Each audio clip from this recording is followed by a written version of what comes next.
Lorsqu'une génération est menacée, il n'y a pas de lutte individuelle qui vaille la peine.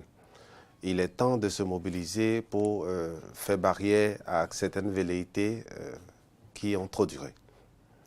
La nouvelle force nationale créée le 19 janvier, dans le 12 janvier 2019 au CG Godomain, notre premier congrès constitutif, nous avons pratiquement fait 3 ans avant d'avoir le récépissé. Nous avons été créés avant même certains partis politiques aujourd'hui comme les démocrates, un certain nombre de choses. Et nous sommes nés dans le désert, dans un système où personne ne croyait que des jeunes qui ne sont soutenus ni par les dinosaures aujourd'hui, c'est-à-dire quand vous dites par exemple que vous êtes de l'opposition, c'est que vous êtes un yaïste, la NFR n'est pas un yaïste. Quand vous dites que vous êtes, c'est une manière de parler, quand vous dites que vous êtes de la mouvance aujourd'hui, vous êtes un taloniste. Et la nouvelle force nationale n'est pas un taloniste. La nouvelle force nationale est d'une logique qu'on appelle des tierces partis, qui n'est ni de la gauche ou de la droite, que ce soit démocrate, sociodémocrate ou un certain nombre de choses, qui ont montré leurs limites.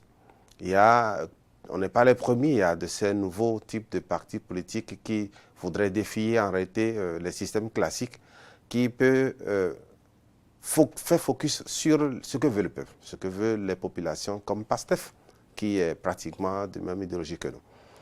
Vous savez, nous avons été empêchés d'aller aux élections de 2023, de 8 janvier 2023, pour des raisons assez fallacieuses, parce que la raison pour laquelle la Sénat a rejeté notre dossier, il s'agissait d'une question d'homonymie. Une seule raison, que la même personne aurait été mise sur la liste 2 fois. Et devant la Cour constitutionnelle, je leur ai montré qu'il s'agissait de 2 personnes différentes. Et puisque la bataille avait déjà commencé, il fallait tout faire pour nous empêcher d'aller aux élections. Tout était mis en place pour qu'on ne participe pas aux élections. Vous figurez-vous que le jour où la Cour constitutionnelle a débouté notre dossier, on était les premiers avant, c'est au lendemain que les démocrates sont allés devant la Cour, le directeur général des impôts nous a appelé notre avocat pour lui remettre les centaines de quitus fiscaux. Est-ce que c'est en moins de 24 heures que ces quitus fiscaux ont été élaborés? C'est pour dire que tout l'appareil a été mis en place pour que nous ne participions pas aux élections. On était les seuls à ne pas pouvoir participer aux élections en 2023.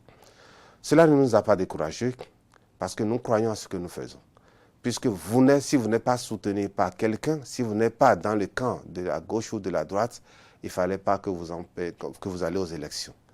Nous pensons que malgré qu'on ait permis à certains partis politiques d'aller aux élections, je pèse mes mots, 62% des Béninois ne sont pas sortis pour aller voter. C'est la preuve que notre marché est là. C'est la preuve que nos compatriotes croient qu'en réalité que ce qu'ils veulent, le modèle d'acteurs politiques mis essentiellement par des intérêts non égoïstes et personnels éphémères, mais essentiellement des intérêts du peuple, ne sont pas encore dans le camp de ceux qui allaient aux élections. Et c'est à ça que nous travaillons chaque jour,